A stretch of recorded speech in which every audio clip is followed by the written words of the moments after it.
Na madrugada do dia 9 de junho de 2025, os céus da Ucrânia foram iluminados não por estrelas, mas pela fúria mecânica de centenas de drones que zuniam como abelhas assassinas. Foi o maior ataque aéreo desde o início dessa guerra interminável, e talvez o mais simbólico até hoje. Quase 500 drones kamikazes iranianos voaram em formação apocalíptica, escoltados por 20 mísseis de precisão russa. A resposta veio após um golpe surpresa ucraniano dias antes que havia alcançado o coração da Rússia, quase 3.000 quilômetros além das linhas de frente. Mas essa não foi apenas uma noite de explosões e sirenes. Foi o dia em que o mundo entendeu: a era dos aviões caças estão morrendo. A nova guerra de drone contra drone. É tecnologia barata contra sistemas avançados. É um jogo onde quem tem mais pode vencer. A vingança russa, quando a dor do golpe precisa ser respondida. Dias antes daquela madrugada infernal, Kiev havia lançado uma operação audaciosa, Operação Spiderweb. Um ataque coordenado com drones que atingiu bases russas profundamente localizadas, incluindo a base aérea de Balaya, na região de Irkutsk, a mais de 4.800 quilômetros da fronteira ucraniana. Lá, a Ucrânia danificou ou destruiu vários bombardeiros estratégicos russos, peças essenciais na capacidade ofensiva de Moscou. E a Rússia respondeu, não com palavras, com metal, fogo e eletrônica, em uma escala inédita. Quase 500 drones Shahed, produzidos sob licença iraniana, acompanhados por mísseis de cruzeiro K-101 e balísticos Iskander, desceram sobre a Ucrânia como uma nuvem de gafanhotos metálicos. O objetivo? Mostrar força, recuperar iniciativa e acertar um golpe simbólico. Mas esse ataque não foi só uma reação, foi uma mensagem clara. Vocês podem nos atingir longe, mas vamos te encontrar perto. O alvo, Dubnau, o ponto fraco que não era tão fraco assim. O alvo principal, a base aérea de Dubnau, localizada a apenas 60 quilômetros da fronteira com a Polônia, ou seja, praticamente às portas da OTAN. Um local estratégico para as operações ucranianas no oeste do país e também ponto de apoio logístico crucial para missões no leste. Era ali que ficavam alguns dos poucos F-16 que Kiev tinha conseguido integrar à sua frota. E era ali que Moscou decidiu mostrar sua força. Apesar da eficiência impressionante das defesas ucranianas, que derrubaram 460 drones e 19 mísseis, o suficiente escapou para causar danos irreparáveis. 4 MiG-29 e um F-16 foram completamente destruídos. As instalações, como pistas, hangars, depósitos de combustível e radares, sofreram impactos severos. E aqui está o detalhe que fez o mundo prender a respiração. Aquela base estava protegida pelo escudo da OTAN? Estava próxima demais de território da aliança, e isso colocou a Polônia em alerta máximo. Caças poloneses foram imediatamente lançados ao ar. A tensão subiu. A linha entre conflito localizado e guerra regional ameaçou se dissolver. Os drones que estão reescrevendo as regras da guerra. Os Shahed 136 não são novidade nessa guerra. São máquinas simples, baratas, alguns custam menos de $20.000, mas letais quando usados em enxames. Equipados com motores diesel barulhentos e guiados por GPS rudimentar, eles não são sofisticados, mas têm uma vantagem brutal: o número. Quando você lança 500 deles em uma única noite, o problema não é detectar cada um, é decidir qual priorizar. Qual é real, qual é falso, qual carrega explosivo pesado, qual vai só distrair. Esse é o novo dilema da guerra moderna: saturação versus defesa. E Moscou mostrou que aprendeu a lição. Até então, os sistemas ocidentais como o Patriot e o Iris-T tinham dado certo trabalho para conter os ataques. Mas agora, diante de uma onda tão massiva, mesmo os melhores sistemas do Ocidente começaram a dar sinais de esgotamento. O F-16, mais que um avião, um símbolo da confiança ocidental. A destruição do F-16 foi mais do que uma perda material. Foi um golpe simbólico. Aquele caça não era qualquer um.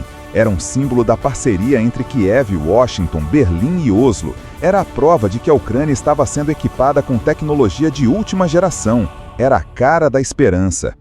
Sua queda mostra que a Rússia não tem medo de atacar armas americanas ou europeias, que nenhum sistema é intocável. E isso, claro, mexe com os planos do Ocidente. Se até o F-16 pode cair, será que os países continuarão enviando equipamentos cada vez mais avançados? E aí surge a pergunta incômoda. Estamos assistindo ao começo de uma corrida armamentista, onde a quantidade começa a superar a qualidade? A defesa ucraniana, heróica mas exausta. Não há dúvida, os sistemas de defesa ucranianos fizeram um trabalho impressionante. Interceptar 460 drones e 19 mísseis em uma única noite é algo digno de aplauso. Mas a pergunta que ninguém quer responder é: quanto tempo essa linha de defesa ainda aguenta? Já faz mais de 2 anos que a Ucrânia vive em estado de guerra constante. Seus pilotos, soldados e engenheiros estão exaustos, suas bases estão constantemente sendo alvejadas e suas linhas de suprimento dependem de ajuda internacional, que nem sempre chega no ritmo necessário. Além disso, a manutenção desses sistemas avançados é complexa. Peças, treinamento e suporte técnico exigem tempo e dinheiro, recursos que Kiev não tem de sobra. E agora, com a destruição de parte da infraestrutura de Dubnau, a pressão aumenta. Menos bases operacionais significa menos aviões no ar. Menos aviões no ar significa mais vulnerabilidade. E mais vulnerabilidade significa mais oportunidades para Moscou. A questão psicológica, o medo entre as bases e nas cidades. Você já imaginou dormir numa cidade que fica a 60 quilômetros da fronteira com a Polônia e acordar com o céu cheio de drones assassinos? Pois é, esse é o novo normal. A população civil, especialmente nas regiões ocidentais da Ucrânia, que antes eram consideradas seguras, agora vive sob constante ameaça. A sensação de segurança evaporou, e isso mexe com a moral do país inteiro. O mesmo vale para os militares. Perder aviões é ruim. Perder confiança é pior. E a Rússia sabe disso. Ela não está só atacando bases, está atacando a mente do inimigo. O cenário geopolítico. A OTAN na calha do tiro. Aproximar-se tanto da fronteira da OTAN foi uma jogada arriscada e deliberada. Moscou está testando limites. Quer ver até onde o Ocidente está disposto a ir. Se a Polônia interferir diretamente, se os Estados Unidos aumentarem o envio de sistemas de defesa, se a NATO for obrigada a intervir, a resposta, por enquanto, parece ser cautela. Os líderes europeus e americanos evitam escalada direta, mas estão acelerando o envio de tecnologia. Kiev já pediu mais Patriots, mais IRIS-T, mais sistemas de radar avançados, e a pendência é que mais ajuda venha. Mas aí surge outra questão. E se a Rússia voltar a atacar em escala maior? E se, da próxima vez, os drones forem guiados por inteligência artificial ou programados para evitar redes de defesa? Estamos entrando em uma nova fase da guerra. Uma fase onde o futuro da defesa aérea será decidido não por generais, mas por engenheiros e hackers. O que isso significa para o futuro da guerra aérea? Se alguém ainda duvidava, essa batalha encerra qualquer debate. Os drones são o presente e, provavelmente, o futuro da guerra aérea. Eles são baratos, fáceis de produzir, difíceis de interceptar em massa e devastadores quando usados em grandes quantidades. E aí entra a diferença entre os modelos de guerra. A Ucrânia usa drones principalmente para reconhecimento e ataques táticos. Já a Rússia está investindo neles como ferramentas de saturação, destruição e intimidação. Isso muda tudo. O conceito de superioridade aérea precisa ser repensado.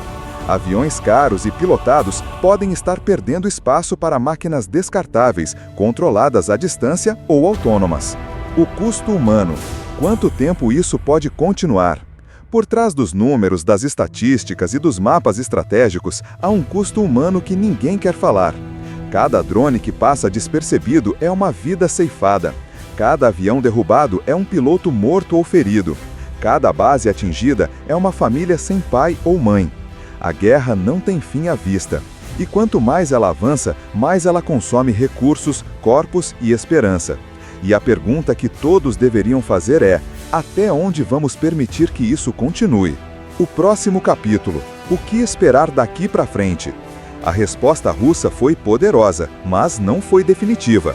A Ucrânia vai se reerguer, vai reparar danos, vai substituir aviões e vai retaliar, isso é certo. Mas o que mudou é o tom da guerra. Ela está mais fria, mais técnica, mais digital e mais impessoal. A morte vem de cima, silenciosa, programada, sem olhos, sem rosto, apenas zeros e uns. E o que vimos naquela madrugada foi apenas o começo. A próxima batalha aérea pode vir de satélites, de inteligência artificial ou de drones supersônicos capazes de voar a 800 km por hora e atingir alvos com precisão cirúrgica. A guerra mudou e quem não entender isso agora vai pagar caro depois. Então, o que aprendemos com tudo isso? Que a guerra não é mais travada só com soldados e tanques. Que o futuro da defesa nacional está na tecnologia e na capacidade de processar informações em tempo real. Que o drone deixou de ser uma arma do futuro para se tornar o instrumento da morte do presente. E que, infelizmente, essa guerra ainda vai durar muito tempo. Porque enquanto houver ódio, dinheiro e tecnologia, alguém vai encontrar um jeito de continuar matando. E aí eu te pergunto, até onde essa escalada vai chegar?